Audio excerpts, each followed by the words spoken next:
Welcome back to the show. Rick, let's take a peek at John Piper and see if he's really advocating for the abuse of wives. What should a wife's submission to her husband look like if he's an abuser?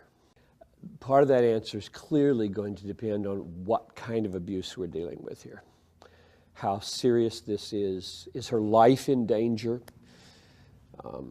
Or is this verbal unkindness? I'm not sure what the person who asked the question had in mind. All right, so somebody asked the question, what does submission to a husband look like? And this is assuming this is a Christian woman, right, if he's an abuser. And first of all, he just says, hey, we need to clarify terms here. What do we mean by abuse? There are all kinds of different abuse, and people throw the word abuse around. Right. And I don't always know what they mean. Unkindness, mistreatment, harsh words. Maybe we want to call that abuse, but that's certainly not in the same category of getting punched in the face. Right. So, I mean, we need to clarify, what do we mean? And he does a good job of saying, hey, guys, okay, there's not a one-size-fits-all answer here. Now, Mike, before we can go watch the next video, and we have the entire video is posted on our site, and people can go watch that on sacredskeptics.com. Piper makes it clear that a woman submits to her husband out of submission to Christ. She is guided by the Bible, and for the sake of Jesus, she submits to Christ. And Piper makes it clear that Jesus has a lot more to say to women than merely to submit, and that the concept of submission is not absolute. That whenever following the leadership of her husband means doing something that Christ wouldn't approve of, she says to her husband, no, exactly, I'm not following you there. And so we're going to let him go ahead and speak for himself now. Then the way she submits, and I really think this is possible, it's kind of paradoxical. She's not going to go there. I'm just saying, no, she's not going to do what Jesus would disapprove, even though the husband is asking her to do it. She's going to say, however, something like, honey, I want so much to follow you as my leader. God calls me to do that, and I would love to do that. It would be sweet to me if I could enjoy your leadership. And so then she would say, but if you ask me to do this, require this of me, then I can't go there. All right, so the women who are egalitarians in the audience, and we don't have a lot of time to get into what that means, but believe that men and women should have absolutely equal roles in every area of life, they are throwing up in their mouth a little bit right now. And let me just say, the opposite of that is complementarianism. And complementarianism is that men are superior to women. Both are equal. But in the church world and in the church life, there are some roles that are primarily for women. There are some roles that are primarily for men. And we're not going to get into that, but he's just doing his best to honor his best understanding of the Bible here. Right, right. Did you mean to say that complementarianism means that men are superior to women? No, men are not superior to women. Did I misread what you just said? You might have. Mike, you're a bad listener. Maybe I have a carrot in my ear. It sounded like you said that was what complementarians believe. No. The opposite of that is complementarianism, and it's not that men are superior to women. Okay, good. Both are equal. Right. But there are some roles, like being an elder or a lead pastor in a church, that's reserved for men. The primary servant leader in the church and in the home is supposed to be a man. Who is supposed to love his wife as Christ loved the church. So give his life and sacrifice and hurt for her. There's a mutual submission going on. That's not authoritarianism and stuff. Yeah, mutual submission all throughout the church. Now, but here's the deal. That doesn't extend to government. That doesn't extend to the police force. Sometimes people, even Piper, would extend that outside the church world. I don't think there's biblical support to do that. But what I want to be clear is, if Piper does not believe that men are superior to women. Right. He believes that there's a difference in roles, but that has nothing to do with equality or value. Right.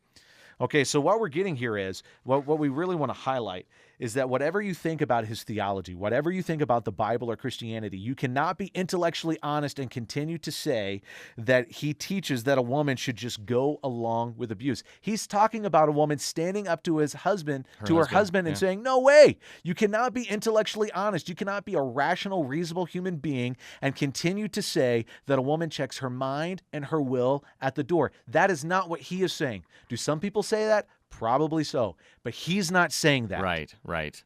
Okay, so tee us up. This is the clip that kind of got him in hot water. The next one. Yeah, the next clip is what got him into hot water. Now, if you're a good listener, you may disagree with him, but you're not going to be outraged. If you are a bad listener, you're just going to froth and go crazy.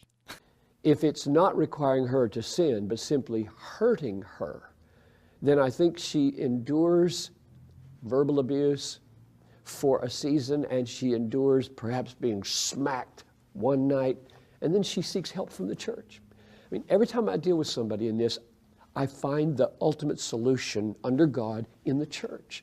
In other words, this man should be disciplined. This man should be disciplined. She should have a safe place in a body of Christ where she goes, and then the people in the church deal with him. She can't deal with him by herself. So the short answer, I think, is the church is really crucial here. To step in, be her strength. Say to this man, you can't do this. You cannot do this. Okay. The problem that we encounter with this Yeah. clip is that he uses the word endure. Yeah. And I think people misunderstood what he was trying to say there.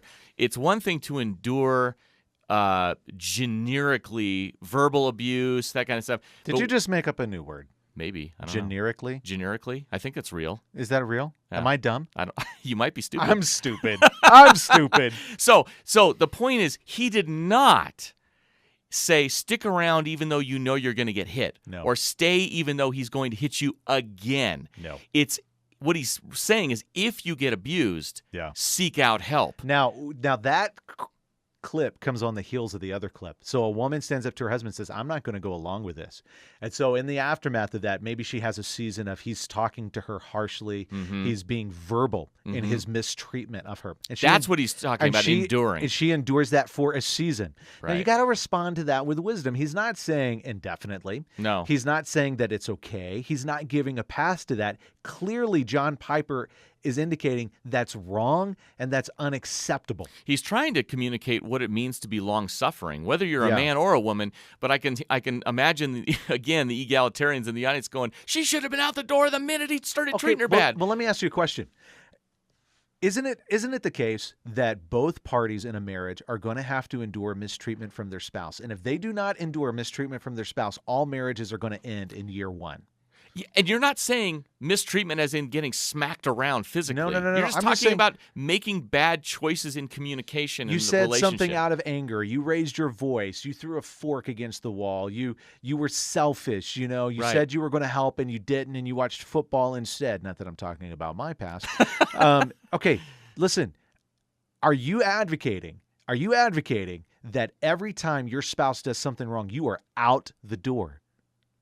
Seriously? Yeah, Come on, exactly. that's retarded. There is some judgment call issues to be made Yes, here. that's just absolutely ridiculous. All parties in a marriage, both parties in a marriage, are going to have to endure mistreatment because they love their spouse, because they recognize their spouse is broken, and that they trust that the spouse is going to be patient with them when they're needing patience. Right. That's just, love is patient. Right? Love is long-suffering. Love will endure things that it should not have to endure because you care about the other person more than you care about yourself.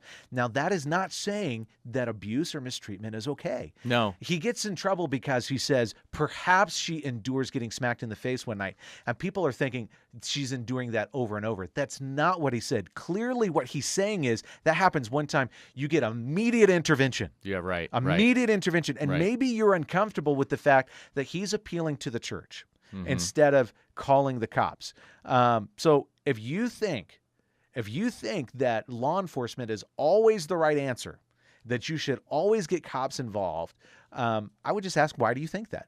Yeah. Do you think that cops always bring the most helpful solution? Now, they are necessary many times, but here's just a few questions to ask yourself. Are there ever times that family is better suited to get people through this? Are there ever times that a counselor is better suited to get people through this? Are there ever times that friends are better suited to get people through this? I've had a woman and her kids in my basement before because her husband lost it and for the first time ever hit her years into their marriage. And so I called him and said, we need to get together. And so His family sleeps in my house. He and I meet together over a couple of days, and I'm asking him, what are you going to do about, if you don't do something about this, I'm going to get authorities involved. I need to see you take some steps forward.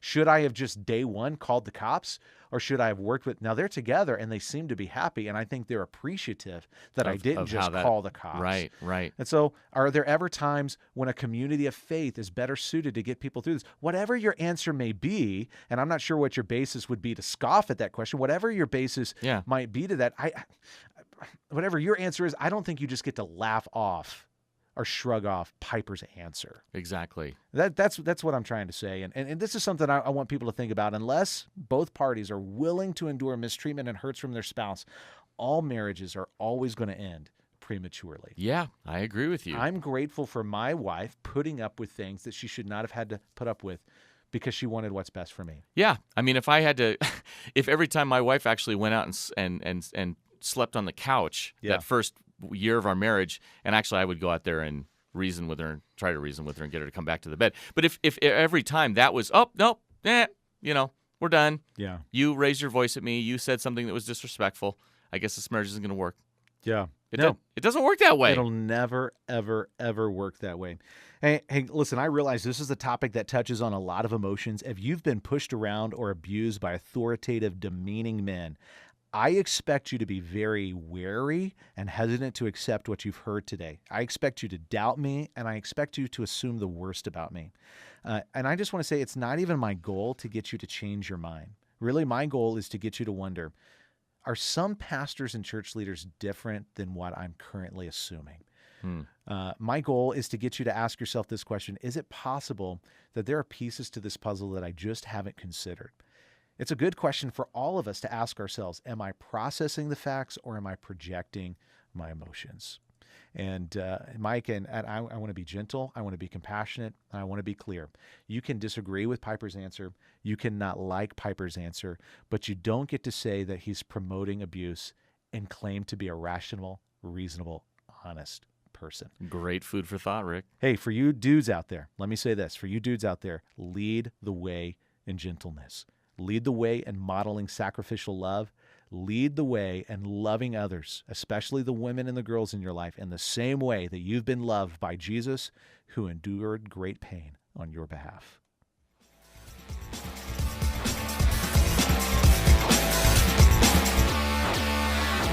Thank you for listening to the Sacred Skeptics podcast.